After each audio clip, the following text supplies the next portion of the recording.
Hey everybody, welcome to Off the Vine. I'm your host, Caitlin Bristow, and I could not be more excited to have the Golden Bachelorette Joan in the studio today. I love having any kind of conversation with her because she brings so much wisdom and good advice and heart to the conversation, and I just loved hearing her perspective on everything this season. So enjoy my conversation with Joan. Hi. Hi. I'm going to say it so many times throughout this interview. You look freaking incredible. Thank you. I know you have the wardrobe and the stylist. Yeah. I mean, your energy is even feeling beautiful right now. I feel like I have a lot of energy, kind of generated by all the hype with the show. Yeah. And it hasn't slowed down since we taped it. Really? I'm on this adrenaline thing and I hope it never ends because it hasn't so far. I mean, are you tired? No, I'm weirdly not tired. It's odd. I mean, we've done a lot of press and I'll come home from really long press days and I feel energized. I'm totally the opposite of being tired. I feel like you're kind of an anomaly. First of all, I don't think you age. I think you get younger over time. Oh, thank you for Your saying that. energy seems to be getting more. I do have more energy. Oddly, no, I definitely have aged. I have a lot of really good people helping me look good right now. Same. Oh, God, I know. Oh, boy. But I am oddly not tired. Wow. I love all of this. I'm having such fun. Well, that's incredible because that will show also. You can tell when people, I feel like, Gina, you can remember, I was a miserable disaster after my season. Oh, I couldn't even, I don't know how I showed up to half the interviews. I wanted to stay in bed and cry. I was drained. I was grumpy. I was not well. No, okay. So I love this for you. Well, probably because this season doesn't have a lot of drama. They're all pleasant interactions. We have very little thing that would make you have any angst. And how long was filming for you? 7 weeks. Okay. Yeah. So that's just shorter amount of time than regular. Absolutely. And I'll tell you, though, at the end of 7 weeks, I was tired. Yeah. That's a lot of emotional conversations to have, as you know. Yes. Every conversation, even on just fun one-on-one dates, you end up having those deep conversations that are a little draining. Yeah. Well, and I mean, everyone's been through so much in their life. So it's not light conversations. It's really heavy emotional stuff where the conversations on usual bachelorettes are some people have some stories, right? But then you got 25-year-olds who are just surface level conversation. Yeah, how much they like to surf. And exactly. And how much they love their dog. Yes. So it's so much. It's just so, even as a viewer watching, I'm emotional and get drained after watching because I'm like, holy shit. But I will say it's so inspirational, which I'm sure you hear all the time, because it makes me be like, I fear aging sometimes, and that's something that I work on in therapy because and Mom, I love you. Please don't get mad that I'm saying this because I always say it, but she made me think that aging was bad, and I'm trying to turn that around because I'm like, well, what's the alternative? You know, right. What's non-aging? Scarier? Right. Yeah. Exactly. So I'm trying, but it makes me be like, we all have so much life left to live, and look at you guys all just thriving. My favorite part of this season is seeing so many grown men realize what being vulnerable does for their mental health. I know. Isn't it? So that really is the best part of the season. I totally agree with you. And I said from night one, as they got out of the limo, I was like, this season isn't going to be about me. It's about them. Oh, they all had such great energy and great stories that I didn't know everybody's story yet. But the way that they approached this crazy adventure, they were so open to doing it. And then they met each other and they change each other's lives. Yeah. They all said that. They all said that they left this show being better than when they came because they had found their tribe finally. Well, and I'm not just saying this to toot your horn and to pump your tires, but you make people feel seen and comfortable. It's crazy to watch somebody who's, you've never been in this experience before, but you look like you've done it before. No. You really handle everything so well. You're very much, you're capable of holding space for yourself and them and thinking of what you need, but also what they need. And I feel like that's really special. That's really nice of you to say that. I watched all of you guys do it. Yeah. So I've been watching this for a lot of years. So you learned what not to do. A little bit of both. Yeah. Because in general, they're pretty successful. Yeah. And even if the journey in the end isn't successful, there are things that you can take away kind of from everybody's journey, really. Yes. So if you watch a lot like I have, and particularly Gary's, okay, so I got to give him a lot of credit. He really was the trailblazer for this Golden series, right? Because he came in honestly not knowing how to do it, and he just had to kind of figure it out on his own. Right. I watched what he did and the things that worked, about how he opened up really early in all the conversations, which then made us women feel more comfortable opening up. And you felt bad if you didn't. Yeah. You didn't reciprocate what he was giving. You felt bad. So watching him helped me do this a lot better. That's interesting, because I did have in here somewhere in my notes that I wanted to ask how that shaped your, like, because you're making history as the first Golden Bachelorette. Yeah. Gary came first as the Golden Bachelor, and I'm sure it taught you a lot of how to approach your season. Truly did. And also for after. So if and when you pick someone, what do you think Gary and Teresa's journey has taught you? Yeah, that's a really good question. And I kind of had this in my mind anyway, that I thought they were trying to do something that might be impossible. Yeah. That trying to conform to one of their two lives, either her going to live with him or him coming to live with her, would be really hard, because I couldn't picture myself doing that. Right. So I have said from the very beginning, I am not leaving my home. Right. I'm not leaving my home. I'll leave my home. I'm not leaving where I live. I'm not leaving, where I live in Maryland. Yeah. Or at least that area. Because I think it's too much to ask for somebody to give up. And I don't expect a guy to do that for me either. Right. So I don't want them to leave their support system and their friends and their family. That's too big of an ask. It's different for the younger Golden Bachelors and Bachelorettes, because they don't have these like deep roots. They might have a family, but you're kind of open to the world. Right. You're young. You can move anywhere. You can start careers anywhere. Yep. That is completely different with our age people. We have families. We have grandchildren. We have children. I still have a mother who's alive and a mother-in-law who's alive. That I have some responsibility for them. I can't just up and leave. No. It's not happening. I'm not leaving my grandkids. I can tell you that right now. And I don't want a guy who would feel like he could either, because then that tells me something about him, that maybe he's not that kind of person. But what happens if it's like the love of your life and you are like, no, I want to be together? What do you do? How do you make it work? So in my mind, and I think this is so reasonable, and I don't know why everybody paints this as a bad thing, because I think it could be actually a really good thing. So think about this. So you're going to have two homes, and he's going to have his and you're going to have yours, or maybe you're going to have a little place that you can kind of have together. But when you have to make an effort. Okay. Yeah. So the effort is that you're going to have to travel. Right. And you have to spend some time with each other. And we're lucky that we can do that, because most of us are in retirement age or getting close to it. So we're very close to leaving our jobs and having some freedom. And so when you have something really fun happening, like at your house or your town, if you have a party or something great happening, they come and spend a couple of weeks with you. And when they have something fun happening with them, or it's a great time of year, the weather is better there or whatever, you go there. So you could do long distance? Yeah, why not? You could do it every other week. You could see each other a lot. That's true. I mean, I'm never not have to against do their that. laundry or anything. I'm actually not against that, because who's to make the rules for what works for you? Yeah. So if I'm trying to have kids with somebody, we need to actually establish a life where we're going to be, in a place where you can raise them, they go to school. That's a different thing. We're not at that part of our lives anymore. That could keep the romance alive too. You get to miss each other, maybe meet in some fun locations. I mean, you have to have resources. You have to be willing to travel. Right. A lot of people at my age have that now. Right. Interesting perspective. I love it. I think it's going to be fun. I don't know why this is so negative. Are people feeling negative about that? Well, I think after Teresa and Gary split up, they said, why didn't you consider that? And I'm like, well, I think there's other options here. So do you think that would have not worked for them to do the travel and get up and go? And that obviously wasn't an option for them? Well, Teresa was still working, so that may have been hard. Fair enough. Gary wasn't anymore. So I don't know, I only know kind of what you all know too. I mean, they're friends of mine.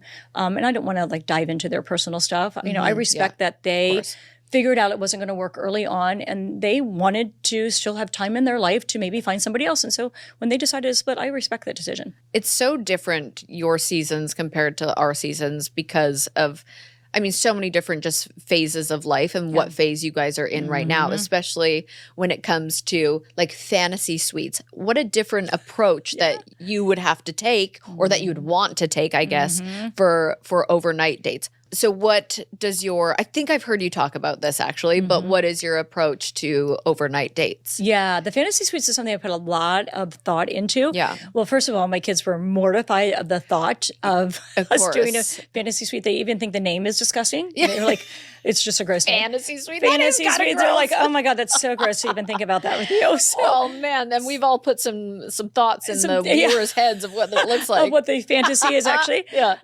So like not just to respect them, but really the way I feel about it was I didn't feel comfortable having a physical relationship with more than one person. It's just who I am. I don't judge anybody else for doing it. It's fine. What's good for them is fine. But it didn't feel good to me. So I decided really early on that I was not going to have the physical element in it, but I certainly saw the need of needing to do the off-camera time with people and have those conversations. So I just said, I don't want any beds in the room. And I said it, I said it to the men that like, we're not doing the physical part of it. I'm sorry. Wait, there's no beds in the room? Nope, no beds. So so you're just going to sleep on the couch? Yeah, it'd be like you and I talking. Maybe where are you going to sleep? Maybe a little closer. Yeah. We're leaving before sleeping happens. Okay. Yeah. I respect that. I know. Yeah. It's also maybe a little uncomfortable waking up with somebody in the morning that like you haven't had that much time with. Right. Sleeping in the bed with them. That all felt a little uncomfortable to me. Also, I like the idea that if I chose somebody at the end, that he wouldn't have to think of me having slept with the other guys. So tell me about each hometown and what you were feeling during each one. So I had a little different than Gary. I had 4. He had 3. Yeah. So I had 2 in Chicago, 1 in Wichita, Kansas, and 1 in Reno, Nevada. All places that not all of the places I had been. I had been to Chicago. My daughter went to school there. But I hadn't been to the other places. So, nice. I was going into these visits really, since we've already talked about my vision of how this could possibly work if you pick somebody. Right. Hometowns are really important because I have to picture myself possibly spending a lot of time there. Mm-hmm. So, and also, although like with the younger bachelor and bachelorettes, it is important to meet the families.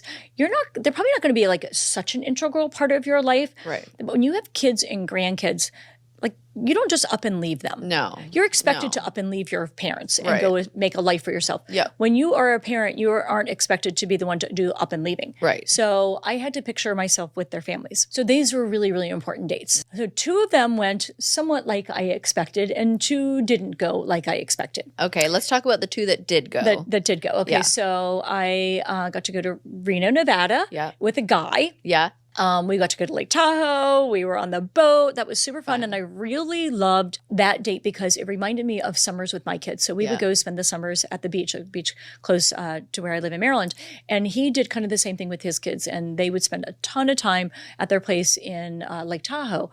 And like we had very similar family lives. He had 4 kids. I had 4 kids. They were like our life when they were little. Yeah. Like, everything we did revolved around our kids. And he had the same thing. And also he was, like a busy, ER doctor. So he had a great career. So there's a lot of things that I really learned about Guy at that hometown. But the most important thing was I got to meet 3 of his sisters and 2 of his brothers, and he's one of 8. Wow. So he's from a huge family, and he's the baby of the family. And I always picture the baby, and all the babies of the families that I know are not usually the uniters. They're like along for the ride. Some older sibling is doing all that.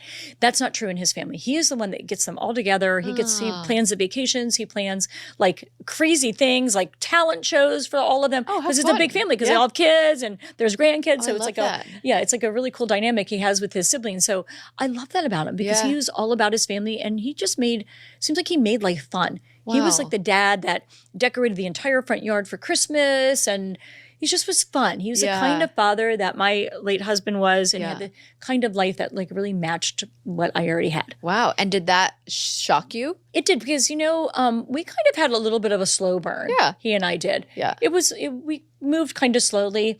Our one-on-one date prior to that was we did a cooking date. Yeah. And that was a little bit telling to me, because I feel like when you just hang out at home. Lemon. What's that? He couldn't zest a lemon. It says he a lot didn't about know how him. to zest a lemon. Yeah. He eats soup every night for dinner. It's like we had a lot of work to do on you, but you might be worth the work. Yeah. But we had a lot of fun. Like working together in the kitchen can be really fun. That can be a fun date. I've done that with people before when I was out in the dating world. Yeah. And that was fun. And so we had a great time there. So I thought that he was going to be fun, and he really was on his hometown date. Yeah. But that's like a I don't know if you remember hometowns, that's like a lot of work. Oh gosh, yes. Having all those conversations. I only had 2. Total stranger. That might be a good thing. Nick's family is like 11 kids. Oh, geez, yeah. So there's 11 kids, the mom and dad, and it was a lot. Yeah. Okay, so it's a lot. Like having conversations with stranger about like how strong your feelings are with somebody is like kind of uncomfortable. Yeah. So that was Guy's family, and then I did a date in Kansas, which I thought I may never ever see the state of Kansas in my life, and there I was now having a date with and trying to picture somebody, your life there, and trying to picture my life in Kansas, which is very different from where I grew up, probably very different than where most people grew up if you didn't grow up in the Midwest, in like farm country. Yeah. So we had a date at a ranch. It's his good friend's ranch. But it was a little bit of a heavy date in the beginning because his mom had just passed away. Right. And they were doing wanted to honor her. Yeah. Because it was the first time the family had all been together. So a couple of his brothers were there and his kids were there and all of his really, really good friends, including the caregiver. So the woman who had taken care of Kathy before she passed away. So they did a tree planting like as a memorial to her. So that was kind of a heavy part of the day. I almost felt like I was an intruder. Well, I mean, you show up with 10 cameras and a crew. And here we are. You're like, This isn't like as intimate as you thought. Right. As personal. Right. They made it really, really nice. I still felt like I was an intruder. They know that I don't know the family and I didn't know his mom. But I felt very like privileged to have been invited to that. It was really, really nice. And then we just had a really good time, but it was really, really, really hot. Oh, was it? It was like 110 degrees. Oh, hell. Oh, gosh, yeah. So we kept kind of retreating into the house to get cool, and then we would go out and have these interactions. And, they have the whole Kansas thing with Dorothy and, the Wizard of Oz. Right. And I got these cute little, red ruby slippers, and it was fun. We had a really, really good time. I really, really liked his family. Wow, that's amazing. Really, and I even got to meet his late fiance. So Kathy's father was there. Wow. And yeah. And what a nice man. And like he gave such good advice. Like that, you would think maybe he would think about, well, my daughter missed this. And like, why do you deserve it? Looking at me maybe. And like, you're like kind of filling in where she left off. And he wasn't like that at all. He's like, I keep telling Chocolate, life is worth living. You need to get out there and find somebody. Yeah. So like, what a great, wow. mentor for him. Yeah, that's powerful. To get out there. Amazing. And then we had the not so great ones. So great. So it's not that they weren't so great. They were surprising. Okay. So I meet with Jordan in the beginning of the date, and he expresses that maybe he's not quite ready and doesn't know if he ever will be. Oh. Doesn't know if he will get to the place where I need to be in just a few more weeks. Okay. Because, that's when you're at hometown. You're like, this is time you got to decide. Right.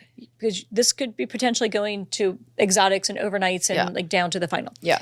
So he expresses that he's not so sure he is going to be ready, if he'll ever be ready. He just says that like we've had a slow burn. Very true. Yeah. He was very uncomfortable in the beginning of this whole journey. Yeah. He had a hard time talking to me. It took a little while to establish a rapport, but we did get there. Yeah. I mean, that's why he's at hometowns, because I feel like, once we finally like made it to that point, we were good. Right. And I thought, well, I got to have a really good time with him. He's a lot of fun. So you were surprised when he said this? I was a little surprised. I got it. Yeah. And I wasn't at the love point with him either. Mm-hmm. So I was, probably at the same point. I may have been more hopeful than he was, but I'm not sure. Yeah. I pictured it maybe a little more than he did.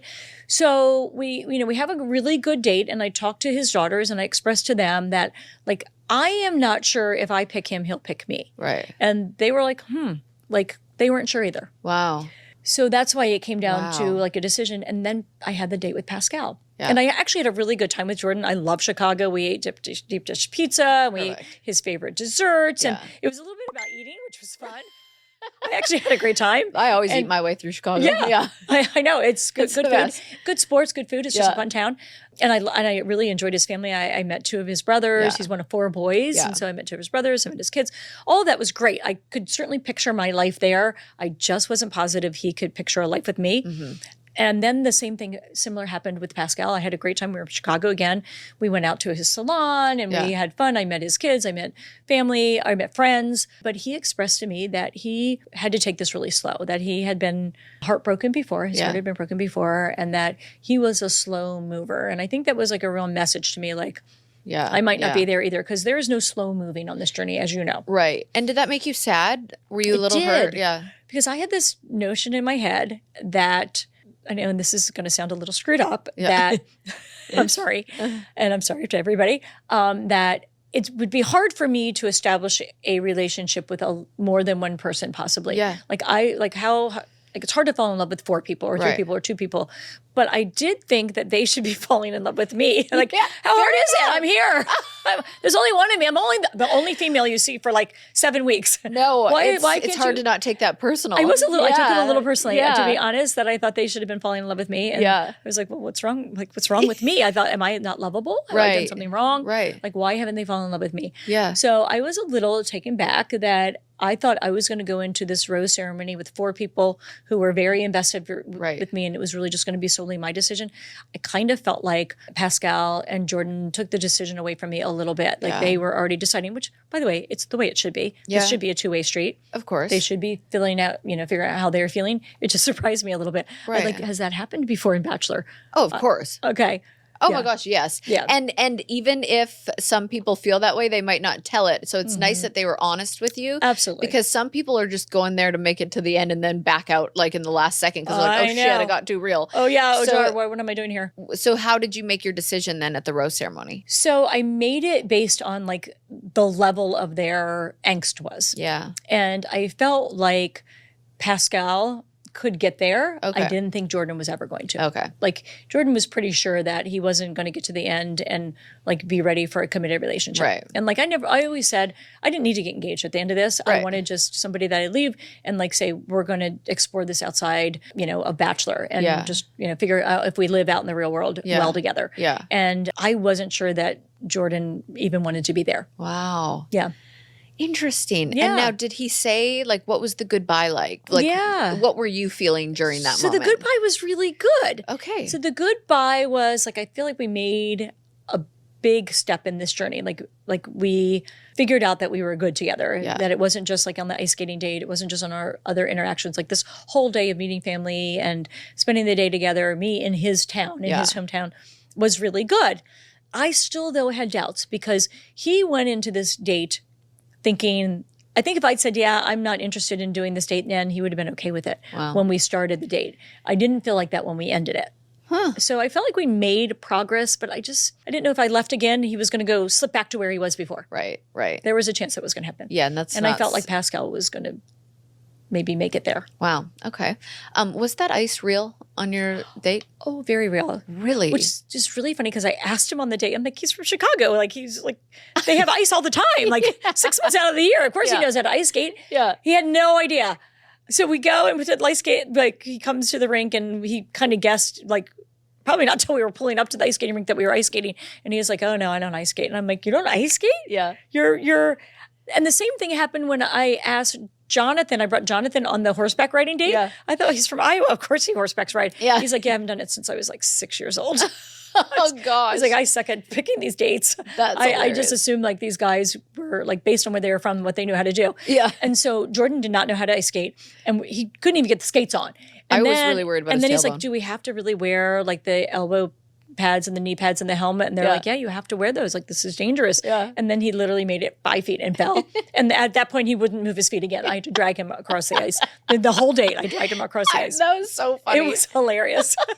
And I was like, I felt like such an evil person. And lucky you couldn't really see this on camera, but he fell. Yeah. And he fell. It was very comical, the way like his feet went up. It was almost like what you'd see in a cartoon. Yeah, yeah. And his feet went in and he went banging down. And I knew he didn't hurt himself because we had so much protective gear on. Yeah, yeah. But I couldn't stop laughing. Oh, I know. That was my favorite part. I was like, God, I'm such an evil person. Like, you shouldn't laugh when people are hurt. Are you kidding me? People falling is one of the funniest things out there. It is, but I felt terrible.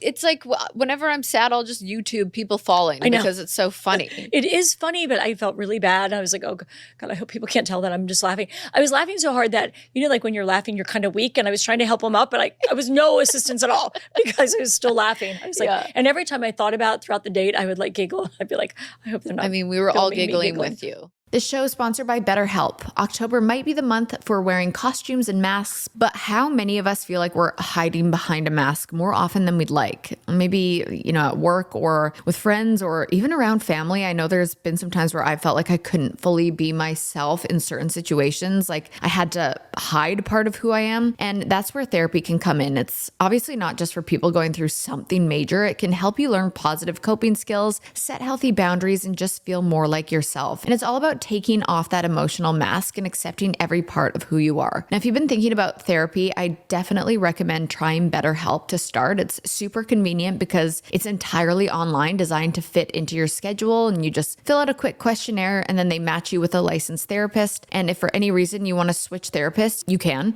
no extra charge. So take off that mask with BetterHelp. Visit betterhelp.com/vine today to get 10% off your first month. That's betterhelp, HELP.com/vine. All right, so lately I've been finding ways to stay focused, keep my energy boosted, my mood boosted during those really long work days. And honestly, this right here, Feel Free from Botanic Tonics, has been an absolute game changer for me. I started using it before work days and I really noticed such a difference in my focus and overall positivity, which is really nice. It just really helps my mood when I'm feeling a little bit off. What's great is it doesn't actually just help me stay on track during the workday. I'll also sometimes take this after a workday too when I need like a little mental reset. It's just perfect for some of those moments when you need to kind of clear your head and reset and recenter. You know what I mean? And even though I did start using this for focus, I really have noticed a nice little energy boost on those days when I'm just, dragging a little bit. Feel Free gives me that extra little push, whether I'm heading to a workout class, a meeting, or just tackling a busy day. I also love that I'm not reaching for caffeine as much anymore. But here's the thing, I am really intentional about when I take it. I usually stick to 2 to 3 times a week, and it is that little lift that I need to get through the tougher parts of my week. It's been my go-to tool for boosting productivity, for mood and energy when I need it the most. So if you are looking for a more natural way to boost your energy and mood, I cannot recommend Feel Free enough. Head to botanictonics.com and use code VINE at checkout for $40 off a 12-pack case. That's botanictonics.com, code VINE. I've been loving it and I think you will too. So what has been the most surprising thing for you so far as being the Golden Bachelorette? That you can develop strong feelings for more than one person. Yeah. That totally surprised me. Yeah. It's like out of my wheelhouse, never done it before. Well, never dated 24 people at once, obviously. Right. Yeah. But does that surprise you? Yeah. Oh yeah. Big time.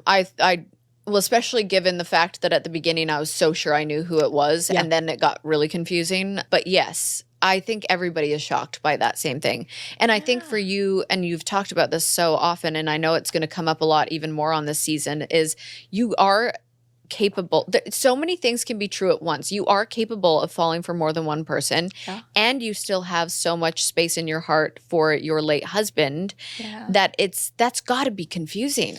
All of these revelations happen in such a short amount of time, and you have to process them so quickly. Because that's like the essence of the journey. You do everything kind of in warp speed. So how do you process this? Like, how will we see you process it moving forward? So the part about John and, me feeling like how I had this idea in my head, which was wrong, that I had to completely let go of John to accept another person into my life. Mm-hmm. And that was something that I couldn't get by. Yeah. Like even though like each week went by and I kept thinking, I got to do this. And it just wasn't happening to the point where I thought, I don't think I can do the rest of this journey. Yeah. Like this might not be possible for me to get to the end and be in the right place. And I used the show's psychiatrist and I met with them. What a gift to have them, first of all, because like I said, you're doing this really fast and there's a lot of emotions. And I think that's with all seasons, not just Golden. Yeah. Like Golden, we are dealing with maybe different things, but it certainly is just a quick journey that you have to process things quickly. And I said, I don't know. I don't feel like I can let go of John. And they were like, why do you think you have to let go of John? Right. They said, picture it like this, that you have 2 balloons, one in each hand.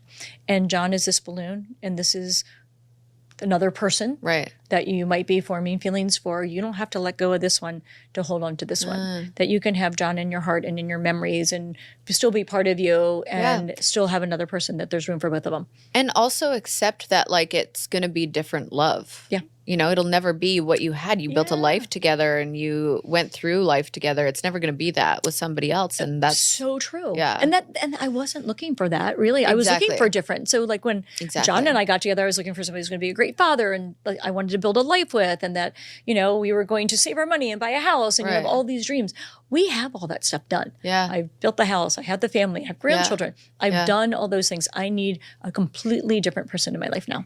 I don't know if this is overstepping, but I always like to know if people, do you see signs at all from John? I do. You do? And like, I think like, oh God, it's so hokey. It's just because I want it so badly, but I swear to God, they're there. Yeah, they really are. Whenever people say to me stuff like, I am such a believer in seeing signs, and people are like, well, you're looking for it. I'm like, so what? That's still giving me what I needed. It's giving you the answer. Yeah. Yeah. Right after John passed away, I thought I was going to dream about him. I thought he was going to like visit me. I had these notions, and I was really mad when he didn't. And I was like, well, where the hell are you? Did you really just leave me to this life by myself? That's so not fair. Yeah. Like I wasn't ready to let go of you. Right. And I started, my daughter said she kept seeing this hawk that kept coming to our house. And I'm like, it's really weird. And I was like, yeah, that's really odd. This hawk keeps, and it would like land on our deck. Like this big bird would land on our deck. And I was like, this is really weird.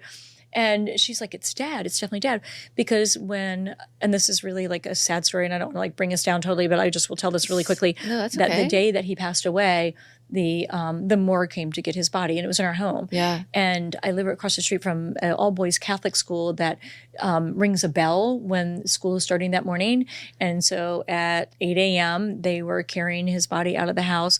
I couldn't watch it at all. I was like hiding in a corner.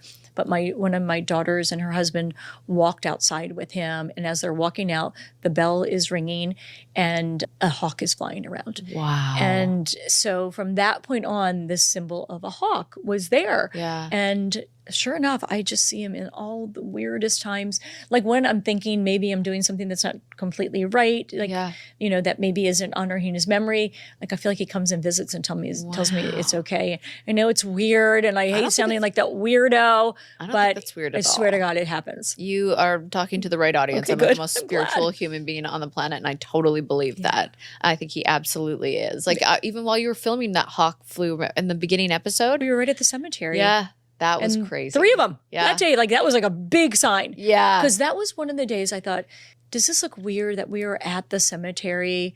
Like, is this too, voyeuristic for the show? I didn't know. Like, if this wasn't respectful. But I go and visit him. Yeah. At the cemetery. So it felt right to me. Yeah, of course. Yeah. It was actually the day after he had passed away. What? Yeah, it was, one day, 3 years later. So and 3 hawks flew? Uh-huh. 3 years later. 3 years later, 3 hawks. Yeah, all that is just wow. I mean, I believe in that stuff so much. I think that was definitely like signs I go needed. do your journey. You deserve this. And what have you learned about grief through the show?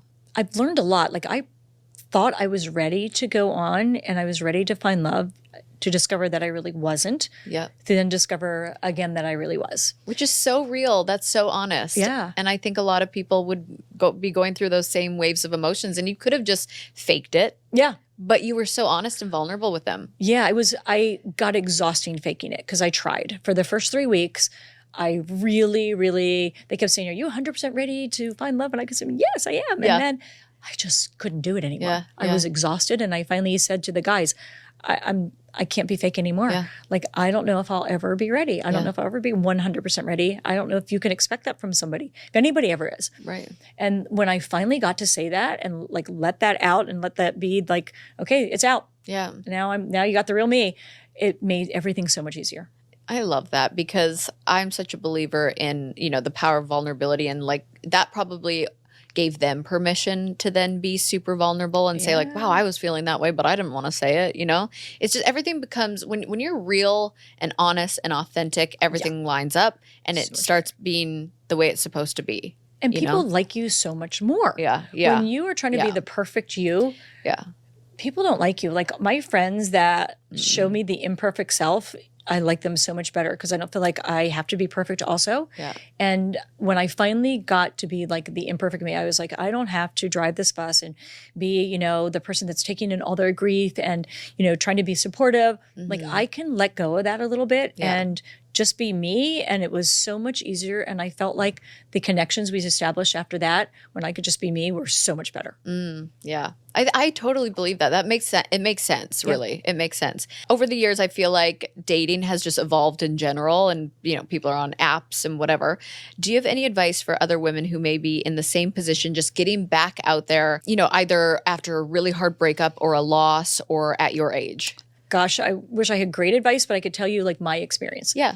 So my experience initially, so I was at the like kind of 2-year mark after John had passed away, and I really, like in my heart, wasn't really ready. My brain said you're not getting any younger. You're not getting any prettier. Yes, you are. You want to have somebody. Weirdly you are, but yeah, okay. You don't age backwards. Yeah. And like, I need to get out there and start this because I loved being married and I love being part of a couple. And I picture, my life with somebody else. I had a really hard time picturing myself alone and felt very uncomfortable being alone. I felt very untethered. That, I was kind of floating above everything happening and didn't feel grounded at all. And like, I like having my person. So I really wanted it to happen. And so I kind of threw it out there to my friends and I said, I'm ready if you have somebody you want to set me up with. Yeah. And they're like, yeah, you don't like anybody. We know. We don't have anybody for you. Yeah. So then I thought, okay, well, maybe I'll meet somebody like organically. I'll just, So I made it my policy when I would go out with a friend to sit at the bar. Always sit at the bar. Don't go get a table because then it like opens you up to people like having conversations, which it did. I certainly met a lot of people at the bar. None of them were single. Right. So, and then I thought, well, okay, I got to do a dating app.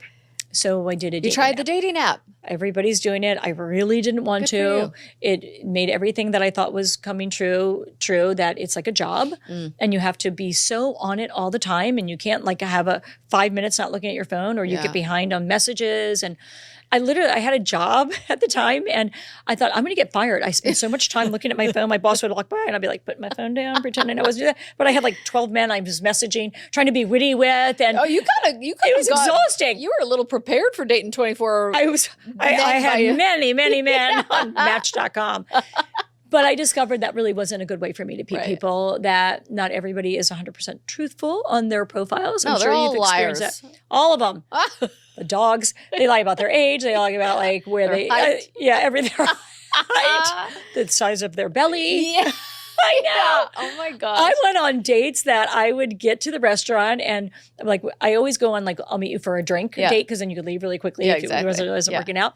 And I went on a date and I walked in, and this didn't happen more than once. This happened more than one time. Yeah. I walked in and I'm like, oh yeah, he's not here yet.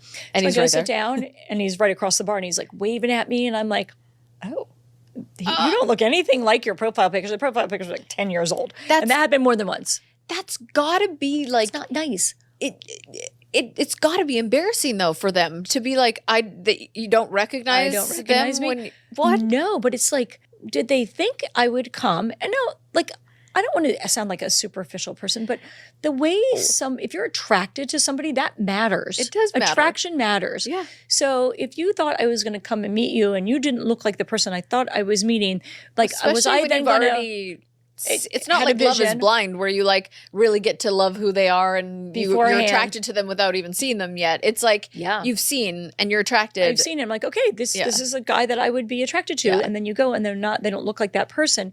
Do they think once you meet them that then they're going to be attracted to you? They're like, let me make up for this with my personality. Yeah, I am such a fun guy.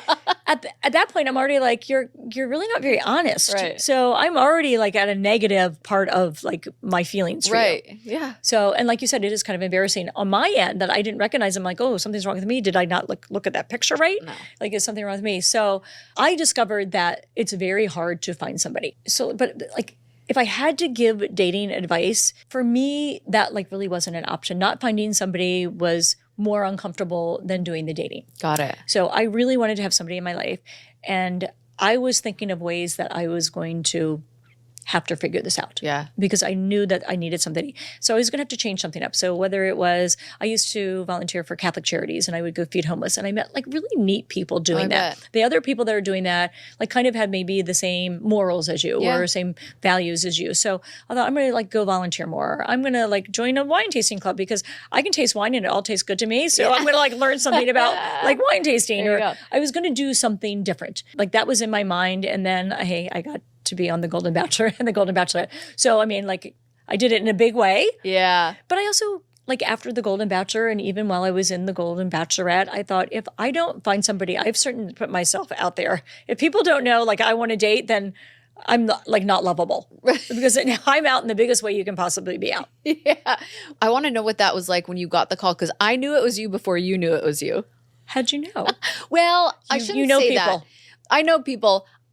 I assumed who it was, And one of the execs was like, you're probably right, but they were about to call you. Okay. So it was like, I couldn't have, I don't know how they trusted me. Actually, I'm a spoil a lot. I know. And now I'm really mad at you that you didn't call me. Well, they we were friends. They were about to call you. Okay. What was that call like for you? That was so good. So it took a long time to get to this place because there were a lot of people that were like, would have been really good as a Golden Bachelorette. Obviously, it usually comes down to somebody that's made it a little farther in the season. Right. And I left really early. Yeah. So I didn't really think it was very likely going to be me. And then all of a sudden they were throwing out names like Susan Lucci and Kathy Lee Gifford. And I'm like, well, I can't compete with them. They're like celebrities. Yeah. So I was pretty surprised when I got the call. And I got the call under the guise that I was going to be meeting a new producer. They just wanted to have like a Zoom with a new producer that was coming on the show. And I'm not even sure why they thought I should be. It didn't even occur to me, like, why am I meeting a new producer? I'm not even on the show anymore. Right. But I got on the Zoom and it was Jesse instead. Yeah. Oh, I was really? Like, Jesse, what are you doing here? And we're making like small talk. He's like, so what are you doing this summer? And I said, I don't know. I'm going to go to the beach with my kids or, whatever. I haven't made any big plans yet, but I'll do some vacation. He goes, well, hope you can save time for us because you're the new Golden Bachelorette. Oh my god! Yeah, so it was a great way. Like, first of all, Jesse telling people, which is kind of iconic. So, like, totally. When I saw him on the screen, I'm like, something's going on here. I think something's happening. Yeah. Oh my gosh! And it was an immediate yes for you. Oh, it really was. Yeah. I put some thought into it because I had gone through like the pre-screening part of it, so I knew I was in consideration. So I would have never have gotten that far or allowed them to get that far. I wasn't leading somebody along. Like I knew it was something I really wanted to do. And I mean, watching the show, it's very obvious that Chalk and you have this just undeniable connection. Yeah. Will the other guys, will we watch them catch up to that? Because I watch and everyone watches and they're like, whoa. Yeah. It's like very, there it is. Very obvious. Mm-hmm. And every podcast that I've done about your season, every conversation, it's been like those two. Do we see the other relationships really kind of get there? And does that make it really hard for you at the end? Absolutely. Yeah. Yeah. So I did have a really quick connection with Chalk. We had a really great, our one-on-one date in Disneyland was so good. Yeah. Because the rapport was just so easy. And it's kind of like what you want. I mean, you're looking for that. Like if it's hard, you think maybe it's not right. Right. And I do.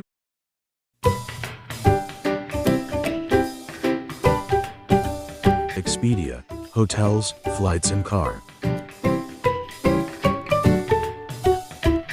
Install it now.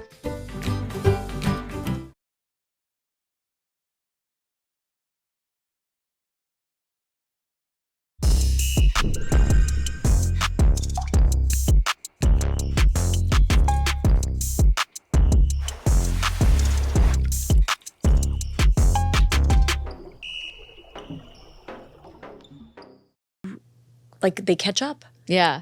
And it surprised me. Yeah. Because I kind of thought he's probably the one. Right. But I thought, I also knew in my heart that people do that. And he was the first one-on-one date I had. Yeah. And I'm like, I can't do this because people find things out. Yeah. This happens all the time. You've got to keep the open heart. Got to keep the open heart. And I knew that. Like I had I had once again the advantage of watching your season. Lots of people's Trista. You know, I had just seen Gary. I had watched Charity. Yeah. I mean, I had watched some pretty recent seasons even to know that you really have to be careful not to invest too early because things happen. It's hard for people too that are so, I'm a very in the moment person. Yeah. I get so caught up and I'm very impatient. So I was like, no, I got it. I want this. This is what I want. Let's go. Wrap it up. Yep. Why do we have to keep doing this? And then other people really do start to shine when they come out of their shell, when they do get more vulnerable, when you do start to have deeper conversations, meeting their families, going to these overnights. You do start to be like, wait a second.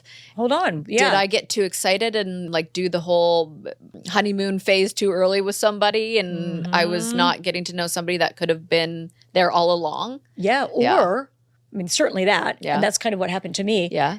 And then sometimes in seasons, you find out that the person that you're really invested in or thought was really kind of a different person then, and they evolve and they become more of a villain or some personality thing, it doesn't match with you. And or you get out of the bubble and you like see some stuff. Happens, You find out stuff about these people that you had no idea. Oh yeah, I know, and I don't think that's reason. Like you couldn't possibly know those things while you're still doing the Bachelor journey, but you know, you need to stay open. And I was really, really careful about that. Even though when I was having feelings for certain people, I thought like every date that I sat down with somebody, I was like, I'm pretending they're the only person in my life. Yeah, that's fair. And so tell me about how hard the ending was. So hard. Yeah. So things happened that surprised me. Yeah. So emotions happened that surprised me. The way that guys processed some things surprised me. Yeah. So the ending, just like Bachelor always has, Dramatic. is a dramatic surprise. Really? Yeah, and I didn't think I was going to be that person. You're like, no, I'm not going to say the typical things. We're not going to do that thing. No, I know how this works. I know I can do this. You're like, I went through a drama-free season. Let me have a drama-free ending. And then I was like, what the hell just happened? Yeah, wow. I was sitting in my room. I was like, I don't know even how to process this. Really? Oh, yeah. And so now it's been a few months. Have we processed? Are we in a good place? Yes. Yes. Okay. So, and that is like important. You walk out of there and you're like, whew, now I can like kind of think about this a little bit. And actually watching the shows now for me is so exciting because you don't see what's happening in the mansion. Yeah. And so you watch them and you're like, oh my God, I love these men. I have this newfound love for all of them. Yeah. Because I get to see how they are as like just normal human beings interacting with the other guys, not like on a date with me. Right. All right. As we head into fall, life can get pretty hectic with work deadlines and holiday prep. And it is really easy to forget about taking care of ourselves. But one thing I've made sure to keep up with for years now is taking Nutrafol. And it does make such a difference in my hair. I've been using Nutrafol for a few years now, and I've noticed overall less shedding, thicker, healthier hair. I did an Instagram story the other day where you could see my scalp, and then months, I think 3 to 6 months is when you really start to see it. You can just see more fullness in the scalp, and it's just been a real confidence booster. And even my friends have been commenting how strong and shiny my hair looks, which is very nice. Nutrafol is the #1 dermatologist recommended hair growth supplement brand trusted by over 1 million people. It's physician formulated with 100% drug-free ingredients that targets stress hormones and other factors that can cause hair thinning. So get results that you can run your fingers through. For a limited time, Nutrafol is offering our listeners $10 off your first month's subscription and free shipping when you go to Nutrafol.com and enter the promo code VINE. So find out why over 4,500 healthcare professionals and stylists recommend Nutrafol for healthier hair. Nutrafol.com, spelled Nutrafol.com, promo code VINE. That's Nutrafol.com, promo code VINE. Okay, I have to be honest, I've always hated wearing underwire bras. Who didn't? The second I got home, first thing to come off, maybe even before my shoes. But Skims totally changed that game for me. I finally found this underwire bra that's actually comfortable. I mean it. I never thought I'd say this, but I love wearing this bra. My Skims bras have completely changed everything that I thought I knew about underwire. They're so comfortable, and my girls have never looked better, if I do say so myself. My personal favorite is the weightless scoop bra. It's officially part of my daily uniform because it really works perfectly with everything I wear. Whether it's a t-shirt, a tank top, a dress, the natural lift and shape it gives me, it's amazing. And the mesh cups, magic. They should be called magic mesh cups, okay? Seriously, like Skims designed this bra just for me. And if you haven't tried Skims yet, you really need to. Shop Skims bras at skims.com, now available in 62 sizes, 38 to 46H. And if you haven't yet, be sure to let them know we sent you. After you place your order, select podcast in the survey and select the Off the Vine in the drop-down menu that follows. How precious is Charles? As every bit as precious as you think he is, and then maybe even more. I know. I was lucky enough to be on that date with you where Charles was on the group date and had to strip. I remember being like, America is going to love this man. He is a precious, rare gem. I say that he is the most innocent adult I've ever met. Yeah. He's just a pure person. Like he's been untouched by anything other than he met the love of his life and married her. Yeah. And then he lost her. Yeah. And those are the two like defining moments in his life. Everything else he's become like untouched by. Yeah. He just is like this, he's like childlike. Yeah, he and is it's childlike. So wonderful to find a person like that. Like I don't think I've ever met a person like him. You're going to walk away with so many beautiful friendships with these guys too, because they are all, I mean, they're bonded for life. Oh yeah. And you know, given the maturity level of all of you and the men, you get to just have these beautiful friendships with them. I plan to have so much fun. Oh, yeah. And I've had a bit of time that I haven't been able to talk to him. And I'm going to be like, remember me? Yeah. I dated you. Yeah. I'm your old girlfriend. I'm your old girlfriend. I'm just calling back because I love you still. Are you excited to see all of them at the tell-all? Cannot wait. Yeah. Yeah. And I mean, certain ones like I really miss. Yeah. Like I bonded so much with Gary. Oh, I love Gary. I love Gary too. Yeah. And I miss, like, he's the most positive person I've ever met. And I'm He's like, I need you in my life. Yeah. We need to start talking again. He's wonderful. Yeah. That's someone that has stood out to me from the season 2 is Gary. And I got to meet him on the date too. And I was just Keith like, too. Yes. Oh, Keith. Such a positive, fun guy. I'm like, I need you in my life. What happened with Kelsey's dad? Kelsey's dad, I did finally like kind of start having some feelings for him. Yeah. That yacht date was really, really good. Yeah. But what I kind of discovered about Mark and I was that he's been widowed for way longer than me, honestly. Right. He was giving me really, really good advice. I think that he had such a personal growth during the season because of the men and not particularly because of me. Yeah. So when I thought about like our relationship and where he and I were, and gave him many opportunities to say, like, how do I fit into this kind of thing? He always talked about like how he had evolved emotionally during this journey. And it always kind of came back to his conversations and like the therapy kind of that the guys had with each other. And it never really included me. So in the end, I felt like he was becoming more emotionally ready, but I wasn't positive he was picturing a life with me. Yeah. He was just now picturing a life with somebody else. Right, right. So you opened up his mind and his heart. Yeah, or the other guys did. I think it was a combo. Maybe I'll take a little bit of credit, but I don't. Yeah, but I think he's in a really good place. I think some girl out there is going to get an amazing man. Yeah, absolutely. Yeah. Do you think they would make him the Golden Bachelor, the next Golden Bachelor? I think certainly it's what Bachelor Nation is going to want. Yeah. They love his story. You know, I fell in love with him when he was on Joey's season, when he was just Kelsey's dad and what a great father he was. Yeah. And I honestly, I texted a producer and said, if I'm the Golden Bachelorette, we're going to need Mark on the season. Really? Yeah, I did.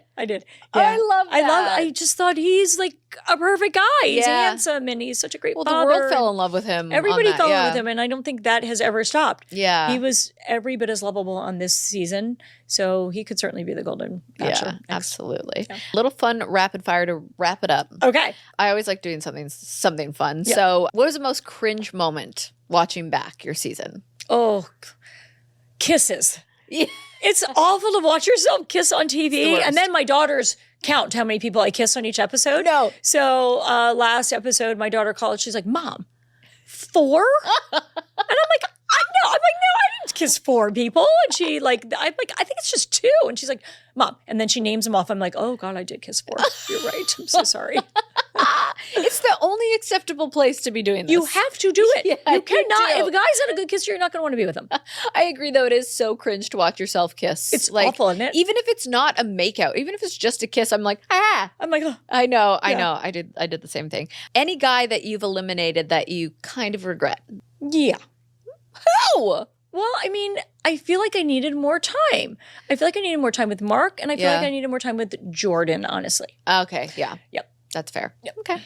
Any behind the scenes moments of The Golden Bachelorette that didn't make it on air that you would like to clear up? Not particularly. Yeah. I don't feel like there was anything that I regret that everybody sees on TV. Yeah. I think there are some things that I wish had aired that didn't. Okay, like what? Like I called...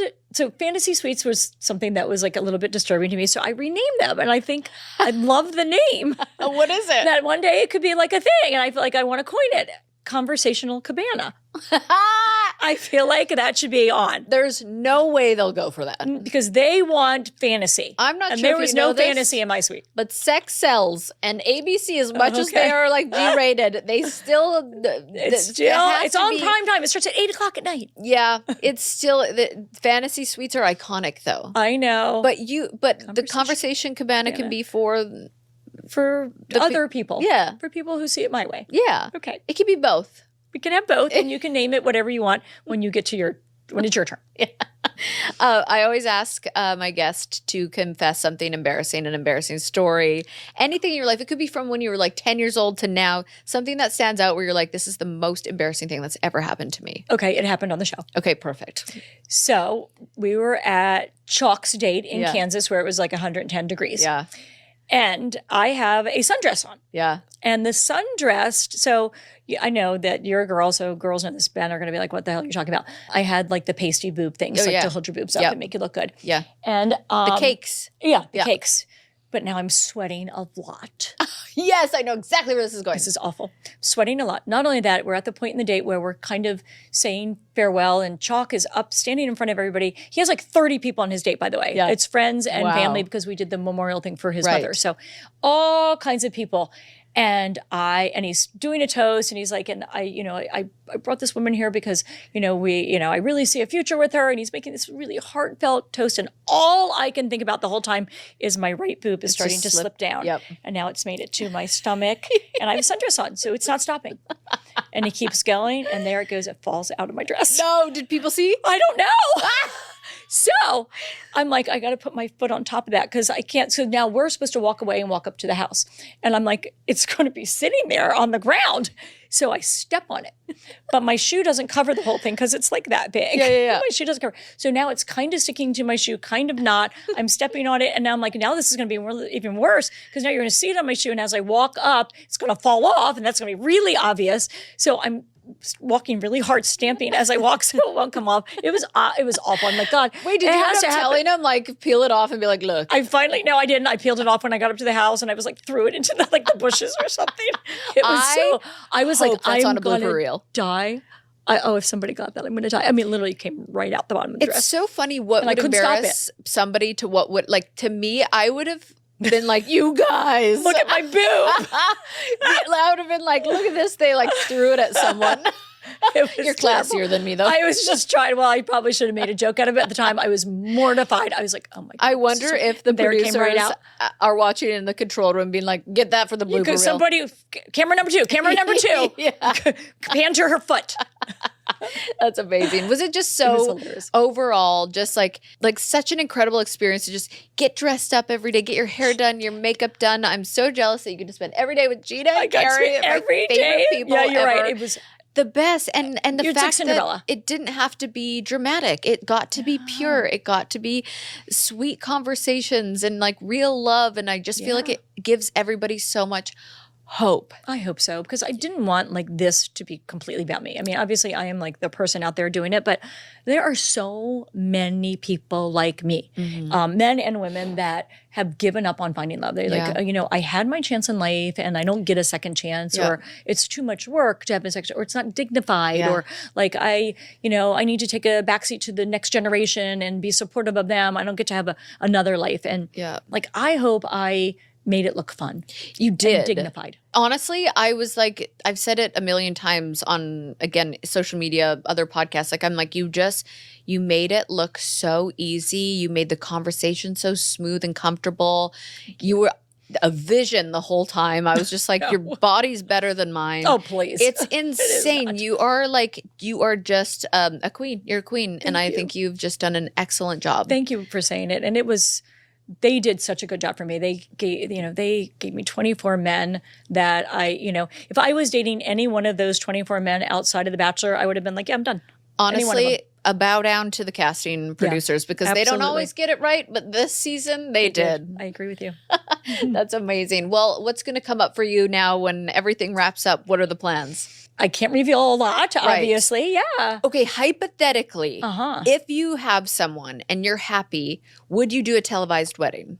I believe I would, and only because like I don't necessarily think that's like the most personal way to do it, and maybe like what I would possibly want just for my family and friends. Right. But I do really feel like millions of people have watched the show and they deserve to kind of see the happy ending. Yeah, I agree. It's like a little like bow on top of everything. And then you can do a private thing with your friends and family. Yeah. So can I be your flower girl? Absolutely. If I have a flower girl, you are in. Just kidding. You've got grandchildren and I'm like, me. A pink tutu? You go with a pink tutu? I'll be like I'll toss out beers to people in the. I'll be the little beer girl. miniatures. Yeah. I'll be passing out the nips. Like, here you go. I love it. I would take that job very seriously. I know. I can count on you. I know that. Well, I'm very proud of you. I'm excited to go to Dancing with the Stars with you tonight. We're gonna have so much fun. So much fun. Won't it be fun just to be in the audience and not have to do anything? Oh, I can't. It's like I've done so it one relaxed. other time, Me and too. I just love it. I hope you get to do. Would you do Dancing with the Stars if they asked you? I would. I am not a yeah. good dancer, but I'm going to start practicing if they ask me. Just give me a heads up now because I might need about a year. I would start now because I think they might ask you. I think I should start taking some lessons. I hope they do ask me. I have this policy now. I say no to nothing. I love that. I mean, not nothing. Right. I'll say no to some things. Yeah. But I feel like, when at this age you get these kind of opportunities, and I say yes to everything because I love it. I'm so lucky. Well, you are such a go-getter too. Like you're kind of an Energizer bunny from what I'm gathering here. Bit. So right now I am. That's amazing. Well, I'm so happy for you. And now I'll get the real tea after we say goodbye here. Since you knew I was going to be it, apparently you have inside scoop. I'm Caitlin Bristow. I'll see you next Tuesday.